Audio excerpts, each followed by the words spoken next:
시바이누가 메인넷 출시에 코인도 발행하고 메타버스 사업도 있고 스왑 거래소 사업도 있죠. 이것저것 할 게 많아 보입니다. 시바이누에서 이걸로 어떻게 돈을 벌겠다는 그에 따라 우리 투자금은 잘 자라날 것인지 살펴보시죠. 앞선 영상에서 시바이누 생태계가 확장하여 우리도 돈 벌 수 있는 가능성 분석을 드렸는데요. 특히 스테이블 코인 관련 요청이 많이 보입니다. 그래서 시바이누가 쉬 스테이블 코인으로 어떻게 성장하려는 것인지 자세히 한번 살펴보시죠.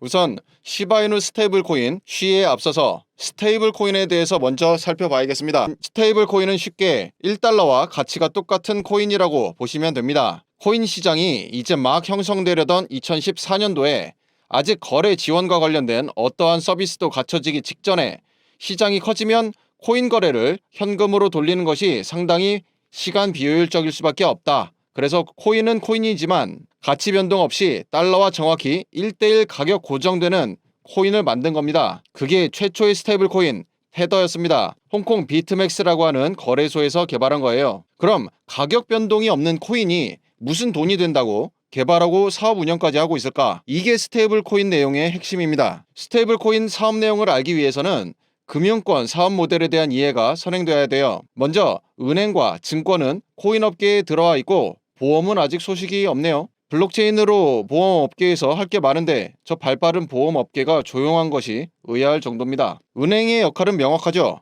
돈을 돌립니다. 그 과정에서 발생하는 이자와 수수료가 근본적인 은행의 사업 모델입니다. 증권사는 어떤가요? 고객으로부터 유입된 돈으로 주식 매매, IB 투자은행 등 마찬가지로 수수료 모델이 기본입니다. 둘 모두 돈을 돌려서 발생하는 수수료가 핵심 사업 모델이죠. 즉, 이 사업 모델을 실행하기 위해서는 많은 돈이 있어야 됩니다. 수수료 장사를 할 거면 자본금이 많을수록 더 많은 돈을 벌게 될 수밖에 없으니까요. 이미 많이 갖고 있어도 좋고 또는 신규 유입을 많이 발생시켜도 좋아요. 은행에서 적금 상품을 만들어 판매라고 하는 이유가 은행 입장에선 돈의 신규 유입이기 때문이죠. 자, 그럼 스테이블 코인으로 돌아옵니다. 우선 코인 시총 10위권 안에 두 개의 스테이블 코인이 있어요.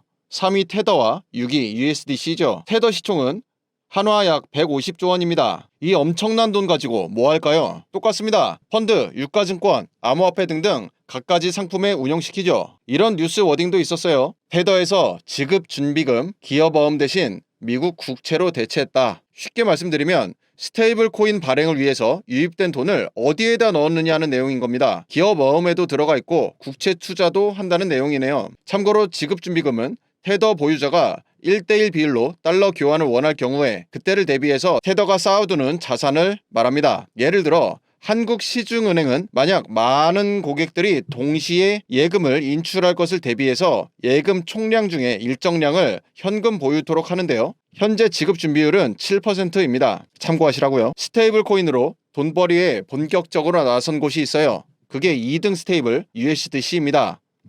블랙록과 USDC는 잘 알려진 파트너입니다. 블랙록이 펀드로 유입시킨 돈을 USDC로 발행해서 주주에게 나눠주는 구조예요. 블랙록, 전 세계 기관의 총대장입니다.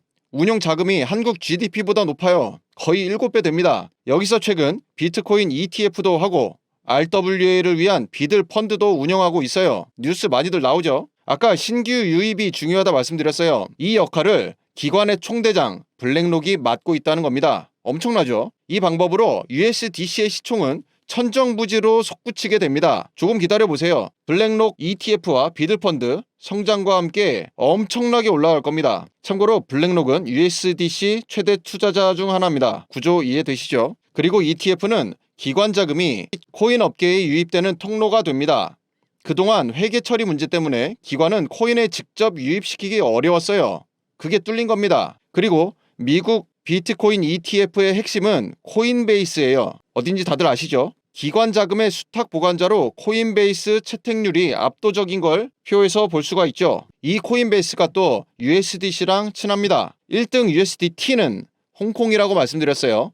반면 USDC는 서클이라는 미국 기업에서 만든 스테이블 코인입니다. 그러다 보니 미국 자본, 미국 서비스는 요새 거의 USDC로 대동단결하고 있습니다. 스테이블 코인의 위력 느껴지시나요? 이제 시바이누 스테이블 코인으로 와보시죠. 일단 스테이블 코인 사업은 초기부터 유입이 많아야 되는 것이 핵심입니다. 발행량, 즉 시총으로 찍어 눌러줄 만큼 많이 들어와야 돼요. 그거 못하면 그냥 실패입니다. 이 문제를 해결하기 위해 시바이누는 두 가지 도구를 갖고 있어요. 첫째, 시바이누 토큰입니다. 앞서 테더 사업 살펴보면서 예치금으로 암호화폐에도 투자한다 말씀드렸죠. 즉 돈이 들어오고 나서 시바이누에 투자하는 형태가 아니라 시바이누 재단이 스테이블 코인 운영자이기 때문에 시바이누에 선투자한 형태로 운영할 수 있습니다. 이 방법으로 시바이누 토큰을 신규 발행하는 스테이블 코인 사업에 편승시킬 수 있게 돼요. 두 번째는 DEX 탈중앙 거래소입니다. DEX는 은행의 개입 없이 금융 순환을 이룩하고자 하는 개인 간 거래 네트워크이죠. 이것을 시바이누에서 만들었는데 이곳을 통해 코인을 순환시킵니다. 이 작업에 협력자가 있으니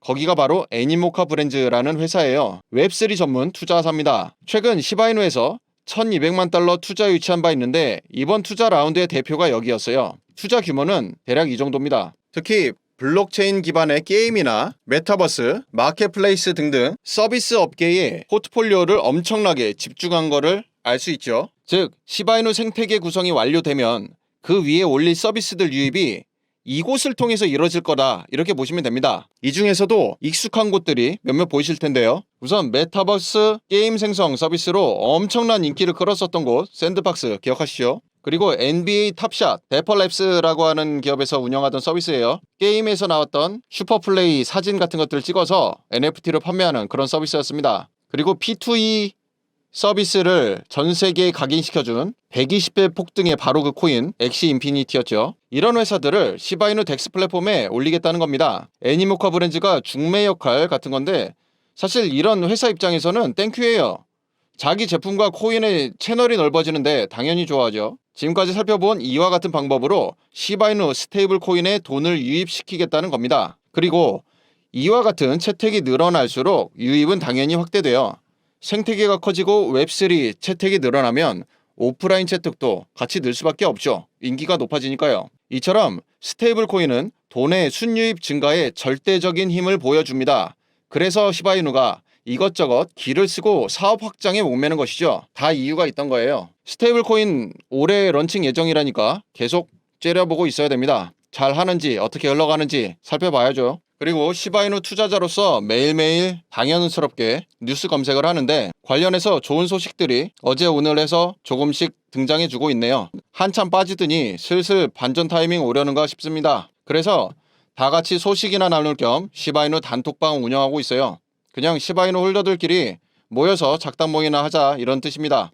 이렇게라도 뭉쳐야지 혼자서는 멘탈 유지 힘들잖아요. 그리고 시바이누 뉴스 나오면 이렇게 서로서로 공유도 하고 뭐 이런 곳입니다. 단톡방 많이들 들어와 주세요. 영상 하단에 더보기 내에 카톡 링크 보이시죠? 링크 누르시고 숫자 6 입력해주면 됩니다. 혼자보다는 아무래도 함께 모여있으면 조금이라도 도움 되겠죠 뭐. 기다리고 있습니다. 시바이누 관련해서 추가적으로 궁금한 사항이나 더 다뤄주길 원하는 내용이 있다면 댓글에 남겨주시기 바랍니다. 오늘 영상 여기서 마치도록 하겠습니다. 영상이 도움되셨다면 좋아요, 구독하기 부탁드립니다.